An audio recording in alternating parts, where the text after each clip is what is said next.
This is Hannibal here from the HannibalTV.com, and I have the Merchant of Menace as the special guest here today, the purveyor of pain himself, exotic Adrian Street, all the way from Wales. How are you doing today, sir? I'm doing great, thank you, Devon. How are you doing yourself? Oh, I'm doing very well, and it's a pleasure to talk to you because I've been a big fan of yours for a number of years. But we have a bit of a time restriction today, so I'm going to jump right into it. What was it like working with Andre the Giant? What did you say? I didn't quite catch that. What did you say about Andre the Giant? Sorry, what was it like working with Andre the Giant in England? I never wrestled against him. He was a good friend of mine. Before he ever came to the States, he came over to Britain as Jean Fer. He wrestled in Britain as Jean Fer. And at that particular time where I knew him first, he was about he probably weighed about 275, and he was almost skinny at that weight. But in spite of all the exaggeration that the WWE did for him and what have you, I think he ended up being about 7'7" or something by the time they finished with him. But in actual fact, he was 6'11". Did you ever go out with him to the bars or anything when you were friends with him? Oh, I sure did. And I tell you what, he could put it away like nobody's business. I mean, he'd have like a 12-ounce beer in his hand, and he couldn't even see it. But I mean, he would drink. He would drink those like you sort of sip, like you'd sip like a little glass of water. He sure could put the beer away. That's for certain. It's strange in actual fact. Like talking about Andre the Giant. The first time I ever met him, he shook hands with me, and my hand and half my forearm disappeared into his hands. These are the biggest hands I've ever seen in my life. His shoes too. I think his shoes were 26. 12, I think they were size like 26, 27, something like that. The first time I ever met him was in St. Albans, just outside London. And I was sitting opposite him, talking to him. And right next to him was a dressing room door. And as I'm talking to him, I'm putting my wrestling boots on, and he took his shoes off and put them to the side of him. And just as he took his shoes off and put them down, Prince Kamali, a big guy used to wrestle like more or less like a Zulu, came in. Now, Prince Kamali was a big guy. He was about 6'5". He had big hands and big feet. But just as he walked into the dressing room, Andre the Giant put his shoes next to him on the floor. Prince Kamali looked down at the shoes and he stepped into them wearing his own street shoes.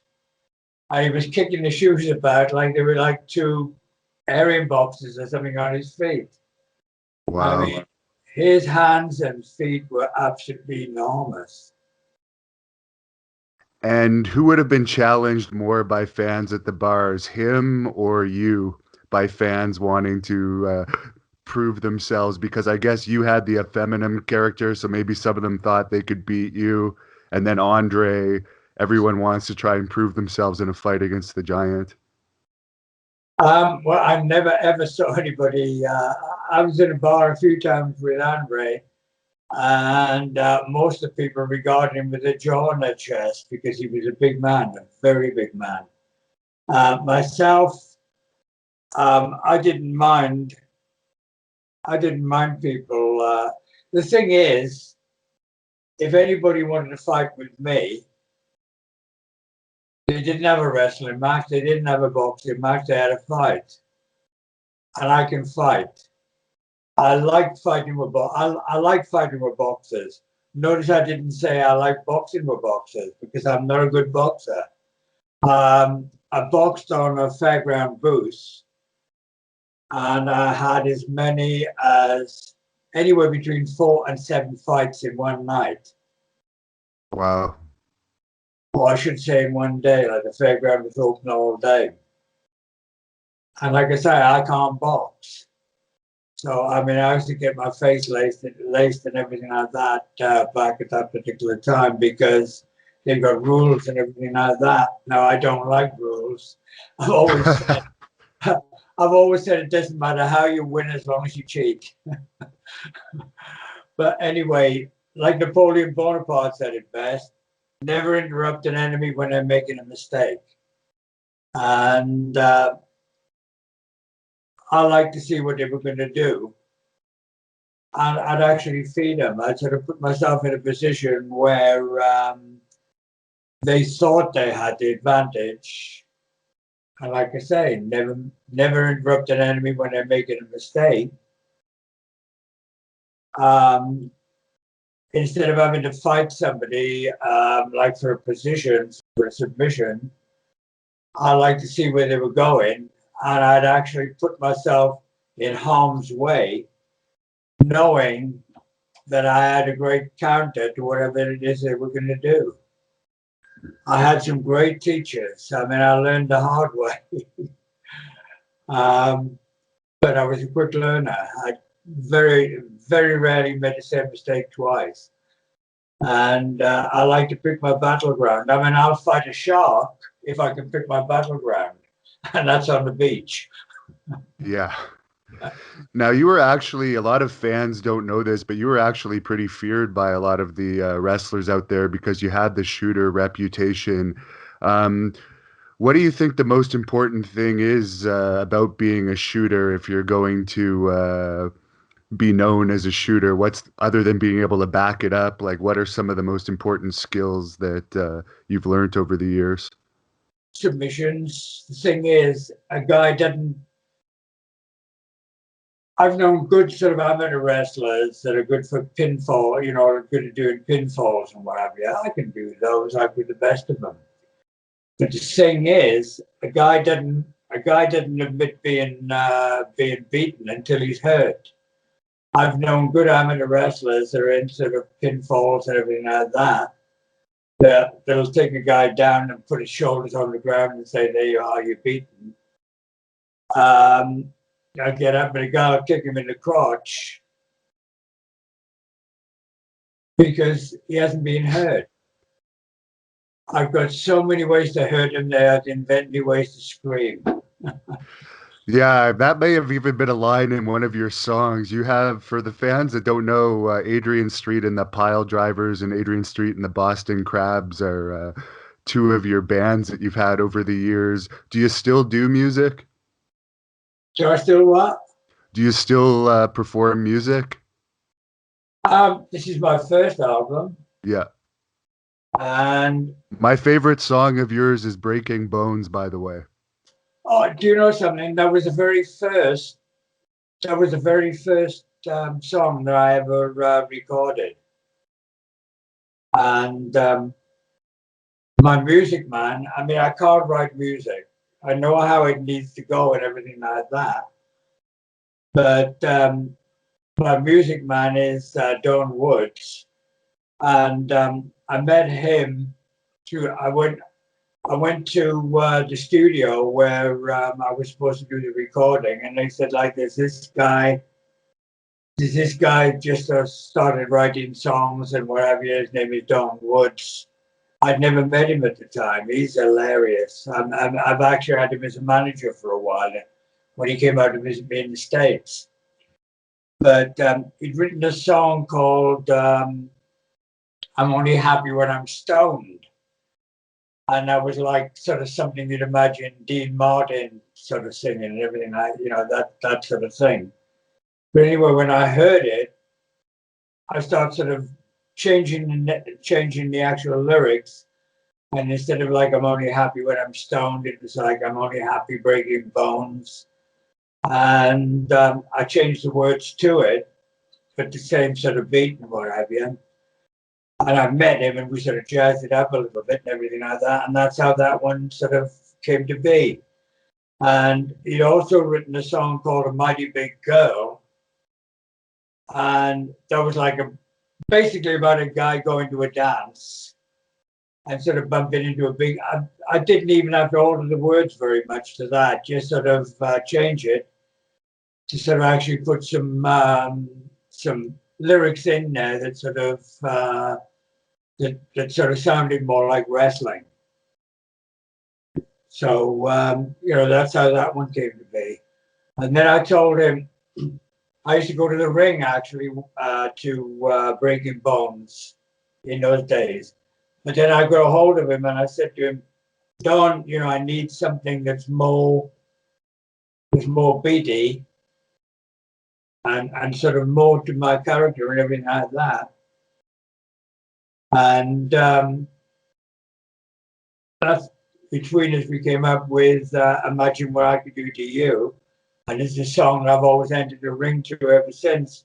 And in actual fact, one of my books is Imagine What I Could Do to You. I've written 7 books actually on my my autobiography. The first one was my pink gas mask. That was like from the time I was born. My dad had me out of school actually. I never got on with my father at all. We didn't like each other. But he had me out of school working in a coal mine when I was 15. And that is one tough life, I'm telling you. Those coal miners were tough dudes. And I honed a lot of my fighting skills and everything like that, fighting with them. And also with local gypsies. I don't know if you're sort of like aware of the gypsy culture, Yes, yeah. they are tough. And we had a lot of gypsies living. I actually fought a couple of them when I was in England working for Brian Dixon about 10 years ago. Well, you actually fought some The gypsies. gypsies in bars, yeah, because they're always causing mouthing off. I don't have to convince you. I mean, they're tough people, right? Yeah. And there was plenty of those around. And I'd sort of fight with a lot of those people. They are tough. If you can beat a good gypsy, then you've got. I mean, you've already got yourself a fighting pedigree. And they're a pain over in England, aren't they? They cause a lot of trouble over there. Yeah, yeah. Well, I mean,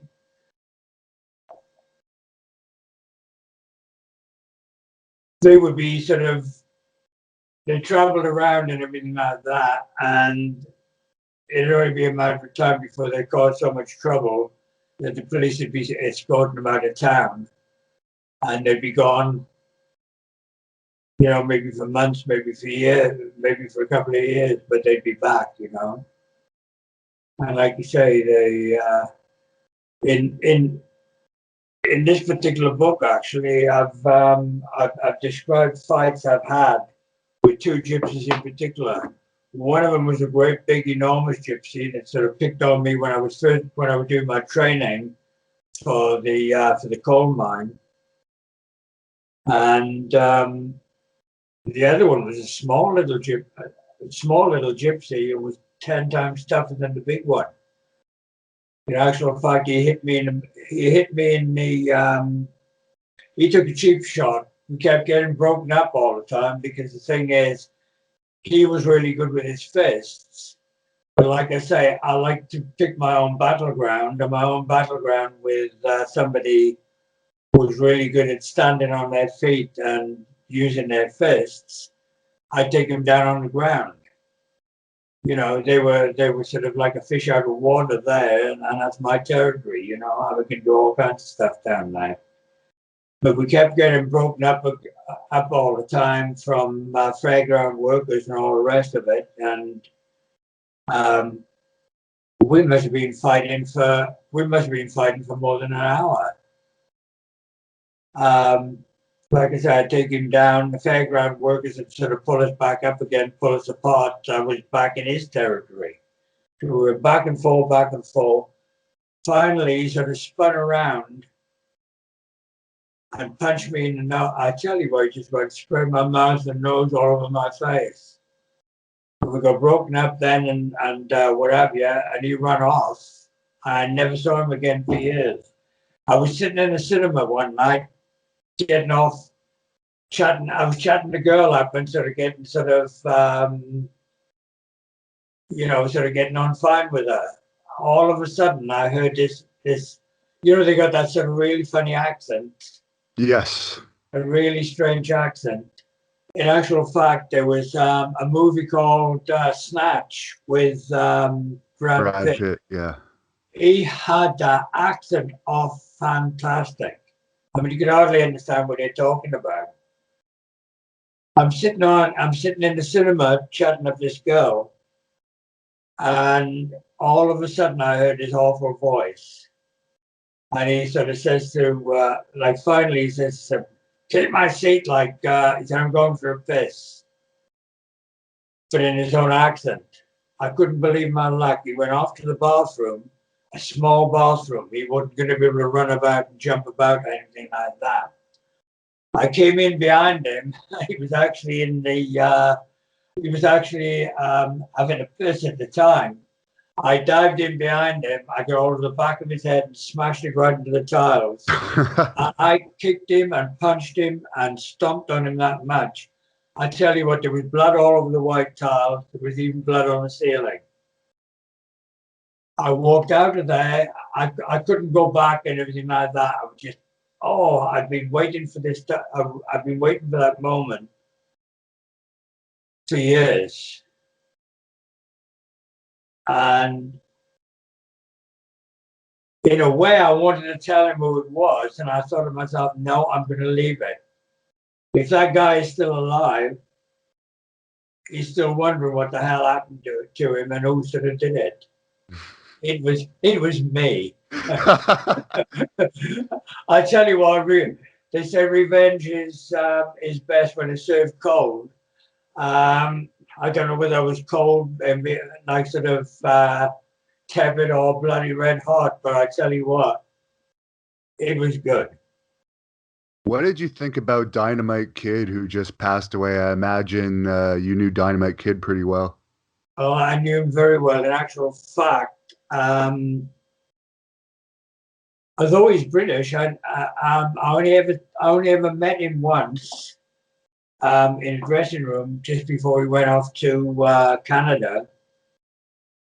Unfortunately, he was so into steroids, it isn't true. And I guess that's what killed him in the end. But I remember saying to him, Tommy, why do you do so much in a contest? The thing is, you don't need to do the stuff that he was doing. And he was hurting himself every night. I said, you're just not going to last. You know what I mean? You can't. And he didn't. But I like Tommy, but I'll tell you what, you won't find very many people in the business that did like him. He had a very nasty sense of, he was a nasty guy, actually. But I mean, I got on with him. Probably because he didn't want to mess with you. No, he didn't want to mess with me. And I don't know anybody that knew what they were doing. The funny thing is, everybody told me. The thing is, I'm only 5'7", probably shorter than that now because I'm 78 at the moment. Wow, that's impressive. I'm going to live until I'm 100 if it kills me. But anyway, well, 78 in wrestlers' years has got to be around 130. If you consider the age that most wrestlers pass away these days. I've had 15,000 professional matches. This is my last contest. Okay, what year was that? That was 2014. Okay, so you've only been retired about 5 years or so. Less than 5 years. Yeah. Just over 4 years. Wow. And why do you think you never were in WWE or WCW? Is there any specific reason or politics? Yes, they wanted me to work for them. And I would have, from a point of view of that they were paying some serious money. And I know it would have been, anyway, they called me up. They wanted me to work for them, but not as a wrestler. They wanted me to work for them as a manager. Okay. And they had two British wrestlers they were going to bring over in a tag team, and I was going to be managing them. I said, yeah, great. I don't mind. You know, I mean, for the kind of money they were talking about, until they explained to me exactly what it was they wanted me to do. They said, right, we're going to bring these two guys over, and they're going to be wrestling as the British skinheads. And they wanted me to be an over-the-top neo-Nazi manager. Thanks, but no thanks. You can stick that, you know what I mean? Who was the one that proposed that to you? Was there a specific person they had? Vince, Vince and himself. I was dealing mostly with JJ Dillon, who was working with him at that particular time. He'd been my manager in the past when I was sort of wrestling a lot with Dusty Rhodes and people like that. You know, when I was wrestling for what is his name, Eddie Graham down in Tampa. Oh, yeah. But anyway, no way was I going to do that, never mind what. Because the thing is, if I put myself into any character, I know I'm good at doing it. I'm a good actor. But the thing is, I'm not a racist in any way, shape, or form. I love the fact that there's so many different races, interesting races, and everything like that in the world. Just the same as I love wild animals, exotic animals, and all the rest of it. I mean, I wouldn't say anything bad against a zebra. I wouldn't say anything bad against a warthog. I've eaten both of them actually, and they were delicious. But you know, the thing is, if I had done that, I know I would have been good at doing it. You get sort of immense publicity as well as good money if you work for the WWE. So I mean, what would I be known as now? What would I be remembered as if I'd worked for them as a neo-Nazi? You know, I'm proud of everything that I've done in the business.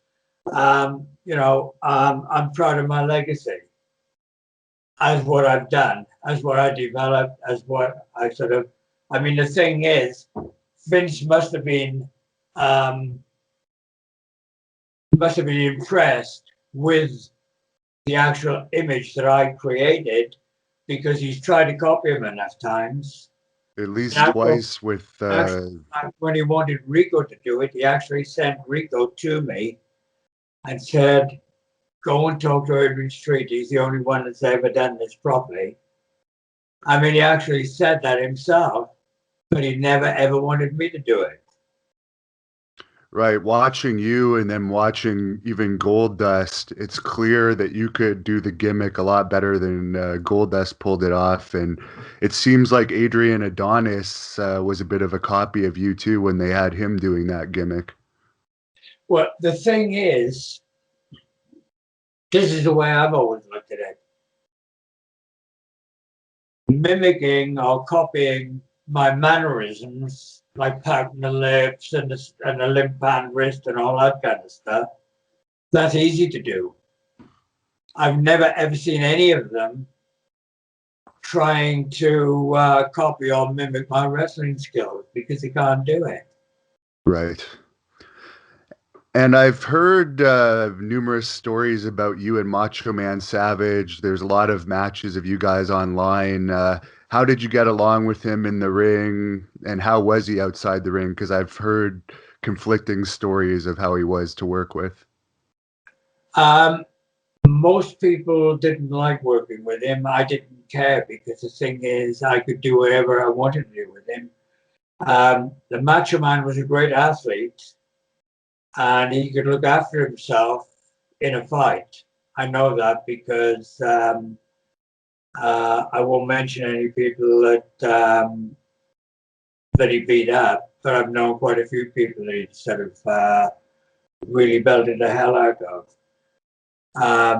But the thing is, if if he, like a lot of other American wrestlers, were hung for being wrestlers, they die innocent because they were not wrestlers. Like I say, he was a great athlete. I'm sure he could look after himself in a fight, but you couldn't accuse him of being a wrestler. I mean, a lot of people have argued with me. I mean, they've said like, oh, this guy, that guy. I mean, Hulk Hogan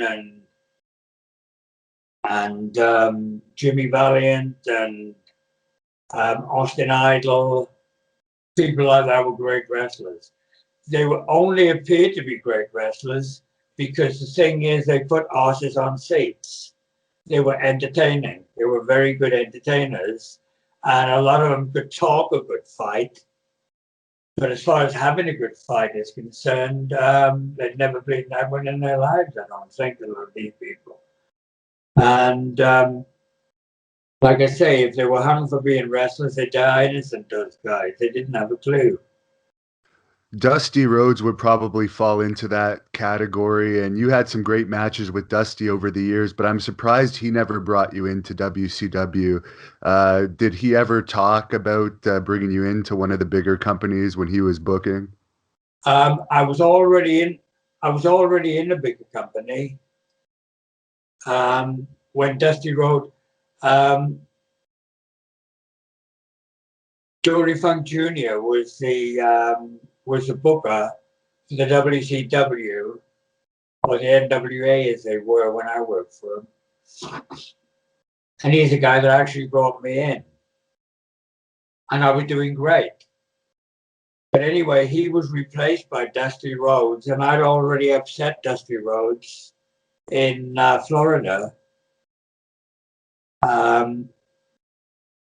I'd already upset him, and like he wanted revenge and all the rest of it. So the first thing he did when he came in as a booker in the NWA was, I've been having a feud with Jimmy Valiant, but Paul Jones and like the people he was managing jumped in the ring one night to attack Jimmy Valiant, and I kind of got in the way, and I sort of sided with Jimmy Valiant, and we knocked the hell out of him and threw him out of the ring and all that. We had a feud going with them for a while, and instead of being my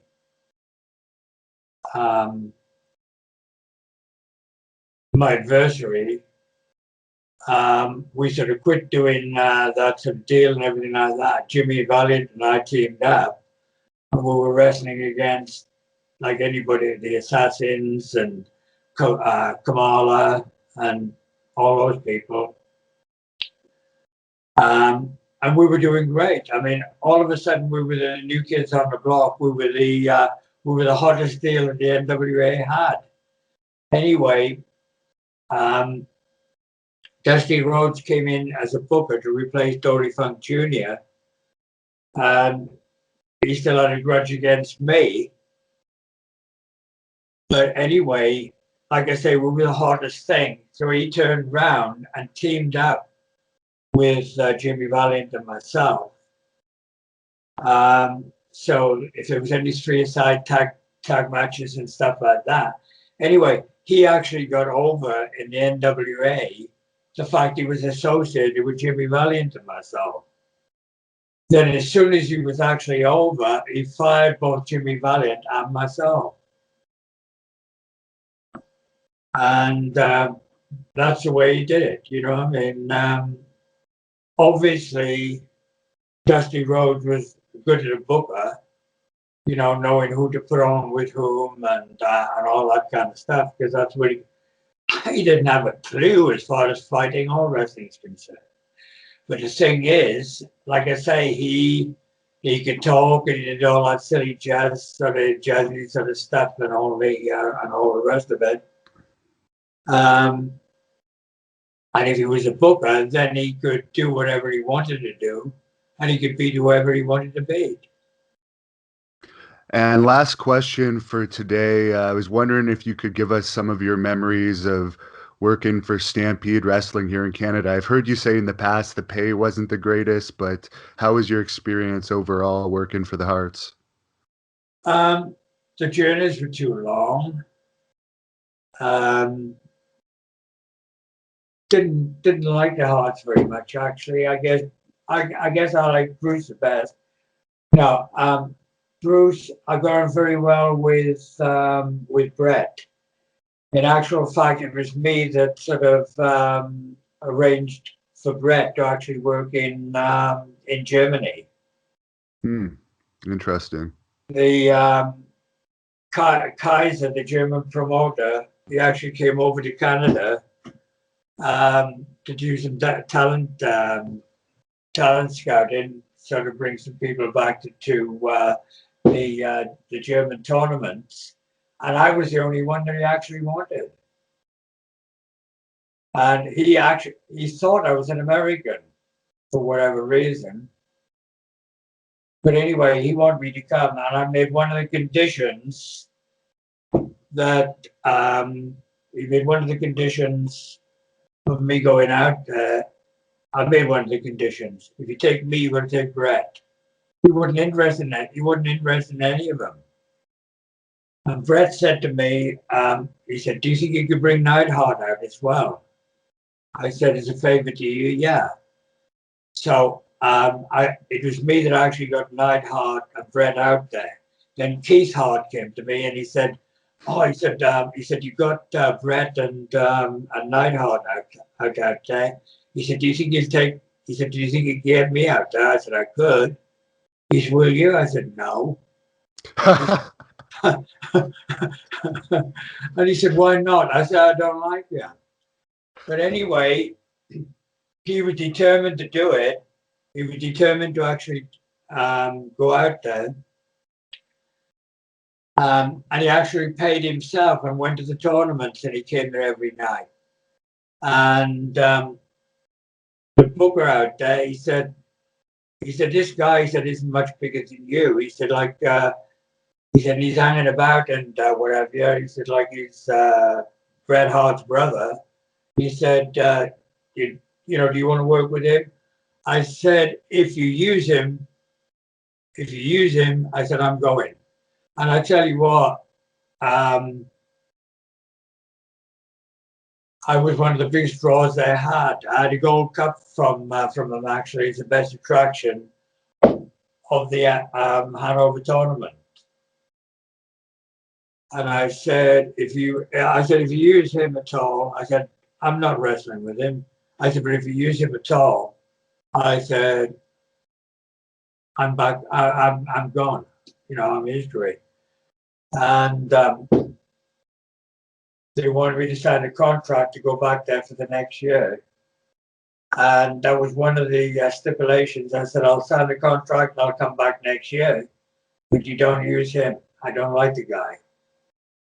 And I never made, if I like somebody, okay, I like them. I let them know I like them.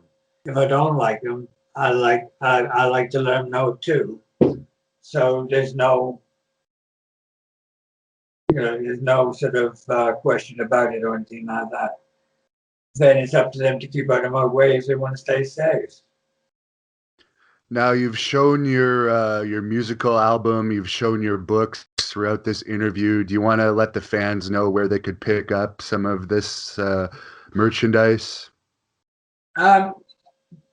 Best way to do it really is to contact me on Facebook. I've got this as well. You have a doll now. Yeah, these are brand new, and they're the most realistic ones you can get. I mean, that really looks like me. This isn't one of those grotesque things on the back. I mean, people like to have their merchandise, these things that are signed. I've got a place to sign it right on the back there. That's a figure. That's what they actually look like. And hey, thank you very much for helping me advertise that stuff. The record, I showed you the record earlier. It's also on a cassette. It's also on a DVD.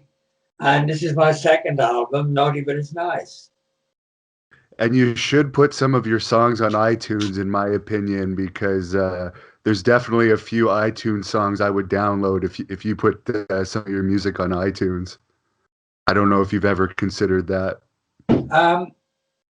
I'm sure that my stuff probably is. I don't know anything about iTunes, but Okay. I'm sure my music man Don would have probably would have put it on now because he's kind of into all that kind of stuff, you know. All right. Well, thanks a lot for joining us, and we'll probably have you back on in the future because we just scratched the surface today. And you're a very impressive role model for someone like me to look up to, still in top shape at 78 years old. Yeah, well, I spend 5 days a week in the gym, and when I'm not in the gym, weather permitting, I'm walking in the hills and everything like that. The green grass of home and the lovely Welsh mountains, absolutely beautiful. And you know me, role model yourself, Devon. So you know, it's a pleasure. It's a pleasure to meet you, like a soul brother in the business.